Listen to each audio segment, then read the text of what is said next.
Hi, I'm Janssen and I got top 8 at the Eindhoven regional with Paleozoic. Hakuna My Data asked me to do a deck profile, so here we go. We start off with 3 copies of Soldier Dragon. This card generates up to 3 extra bodies by itself, and it kind of punishes opponents trying to chain block your traps. So this makes sure you always have enough monsters to use. One of the monsters that we summon is the Laundry Dragon Maid.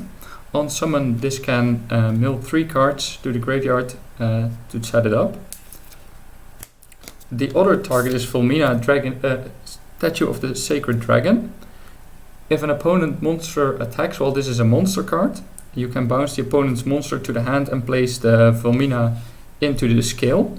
When it's in the scale, if a monster is summoned by a trap effect, so for example the Paleozoics, you can target a card your opponent controls and optionally summon Fulmina. So either you use it as a level 2 body, or you just keep it in the scale for the next turn to interrupt the opponent again. And it being a pendulum has some advantages that I'll talk about later. I played 2 copies of Backjack. I cut down on the normal summons because I added a different normal summon to the deck. Backjack lets us stack the deck, grab an extra trap if we need to. I usually send this off the Fiend Griefing. So the other normal summon I added was Triple Sphere Mode, because at this point going second is really difficult for us. So if we lose the dice roll, I want to have at least some card that can help break the opponent's board and let us play the game.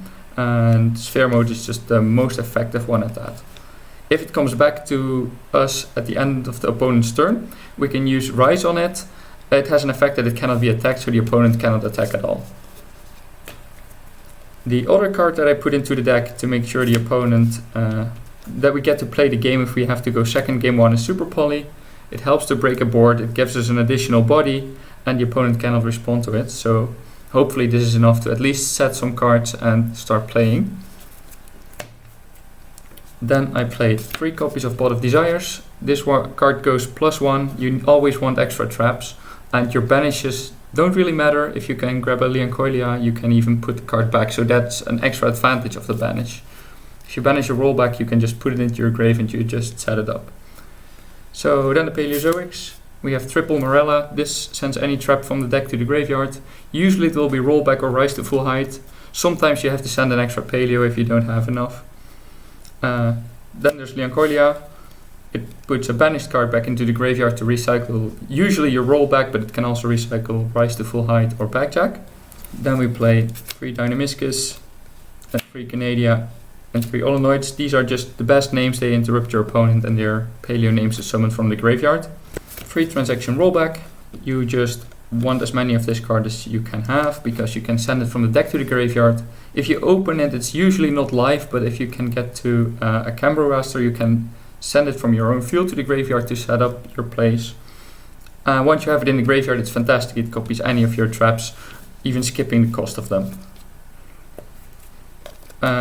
Speaking of traps to copy, Elemental Burst is the strongest one. It wipes the opponent's field, and you can keep repeating that as long as you can recycle your rollbacks.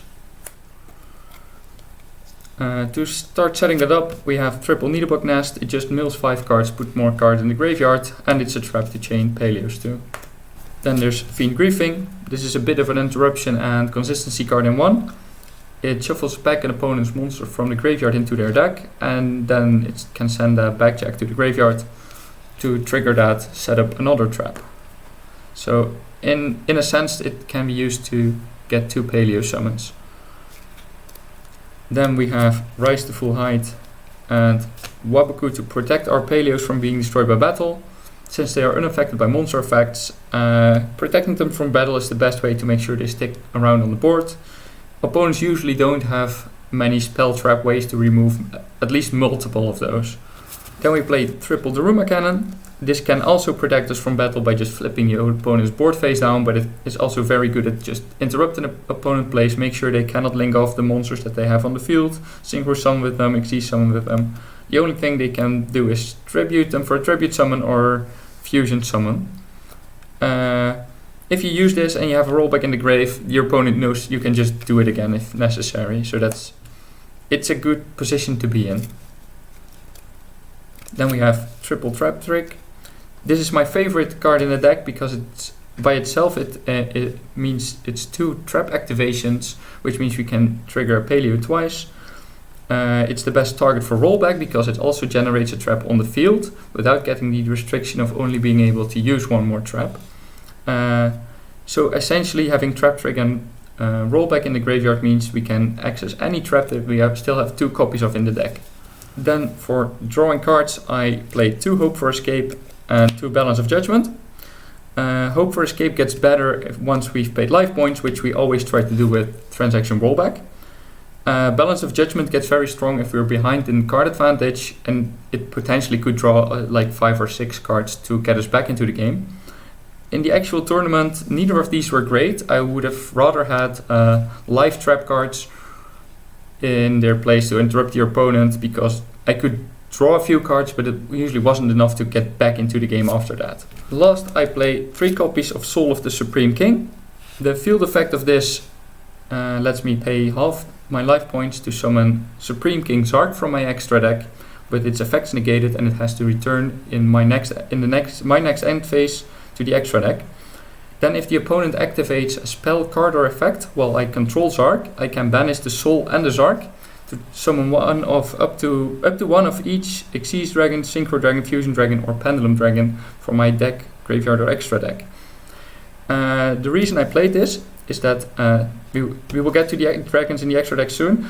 Some of them are really good in the current meta. One of them people just struggle to get over. If you summon Zark, you can also try and wipe the board if you combine it with the Ruma Cannon. I will also explain that in a moment. So onto the extra deck. I play 1 copy of Camberraster, 1 of Anomalocaris and 1 of Opavinia. In hindsight, this was wrong. You should always play 2 copies of the Opavinia. Anomalocaris is a must-have card, but I usually only need 1 in a game. Camberraster I really like because once you resolve the Opavinia, you can, for example, get a Morella, you can activate it, you can chain a Paleo in the grave. Then you have a Paleo in the grave on the field and the Opavinia to make the Camberraster. Camberraster can send an opponent's back row as well to set another Paleo trap, which could also be Morella. You can activate it, you can chain another Paleo in the graveyard, you get another monster again. And you have 2 Morella Sands. You can basically set up a transaction rollback with any trap in the graveyard that you like. And then with the Camberraster and the additional Paleo you have, you can then go into Gigantic Sprite, which I usually only use to go then into Downerd and Zeus. It rarely comes up that I use Gigantic Sprite, but sometimes you just want to get the Soldier Dragon from the deck. But since I'm playing such a small package in the extra deck, I don't really have much of a follow-up in the extra deck. I don't really see the need to get more bodies onto the board. I just made a Zeus, tried to lock the game down from there with Zeus and my traps. Then we have the Mud Dragon and Garura for super poly targets. These cover most of the whole game. And then we get the Starving Venom Fusion Dragon, which is both a super poly target and the Fusion Dragon for the Zark trap. We have Brave Eyes Pendulum Dragon. I don't have the Crystal Clearing Synchro Dragon on me because I borrowed it from a friend. And we have the Odd Eyes Rebellion Xyz Dragon. The Starving Venom I only played because it's a super poly target and the Fusion Dragon. In hindsight I should not have played this, I should have just played the second Opavinia instead. Brave Eyes, its relevant effect is that it negates all monsters with 0 attack. Which means once you have this on the field, your opponents Ubel cards all have 0 attack, they will all be negated. If they are playing Runic, summon the Fusion, they have 0, most of them have 0 attack. They cannot, for example, search the fountain or grab it back from the graveyard. In the tournament I did not see Soul against Ubel sadly, but what came up was my opponent tried to Ghost Mourner me, it was negated because of Brave Eyes. The Crystal Clearing Synchro Dragon has a once per turn spell or trap negate, and it can chain to a monster to make himself unaffected until the end phase and gain attack. That makes it a really difficult monster to get rid of, as most decks just struggle to out the card on top of the traps that we already use. So it can win games on its own. Now the Rebellion Xyz Dragon, what I tell my opponent is I cannot use this effect on the field, I don't have Xyz material. but if you destroy it, I can put it in the scale. This means opponents are not so scared of this card. They would rather, if they have to choose, they would rather out one of the other monsters that I have.